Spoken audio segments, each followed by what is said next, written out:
আজকের তারিখ 19শে ফেব্রুয়ারি 2025। আজকে দেখব ঢাকা থেকে চেন্নাই বিমান ভাড়া।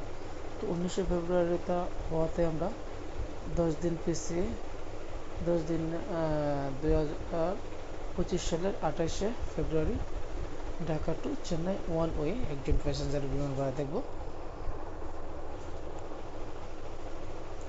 যদি দেখি ঢাকা থেকে চেন্নাই বেশ কিছু ফ্লাইট আছে, তবে এর মধ্যে সবচেয়ে উল্লেখযোগ্য যে ফ্লাইটটা এটা হলো 14,636 টাকা, যেটা ইন্ডিগোতে একটা ট্রানজিট আছে ঢাকা থেকে কলকাতা এবং কলকাতা থেকে চেন্নাই। তাছাড়া চার্নিস নিয়ে অনেকগুলো ফ্লাইট আছে, যেটা 14,636 বেশ কিছু ফ্লাইট।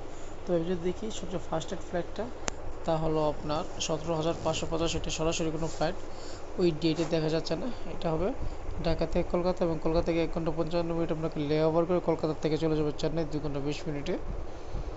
তো টোটাল 5 ঘন্টা 20 মিনিট আপনাকে জার্নি করতে হবে। সরাসরি কোনো ফ্লাইট দেখা যাচ্ছে না ঢাকা থেকে চেন্নাই। তো সবচেয়ে বেটার হয়, সবচেয়ে সস্তা আপনার 6 ঘন্টা 25 মিনিট 14,637 টাকায় আপনি চলে যান ঢাকা থেকে চেন্নাই ইন্ডিগো এয়ারলাইন্স। এবং যাওয়ার সময় আপনাকে 30 কেজি মাল চেকিং এবং 7 কেজি কেবিনে আপনাকে নিতে পারবেন। এবং টিকিটটা আপনার নন রিফান্ডেবল। টিকিট করার পরে আপনি হয়তো নাম পরিবর্তন করতে পারবেন, কিন্তু ডেট পরিবর্তন করতে পারবেন, কিন্তু পয়সা আপনাকে ফেরত দেবে না, তারা টাকা ফেরত দেবে না।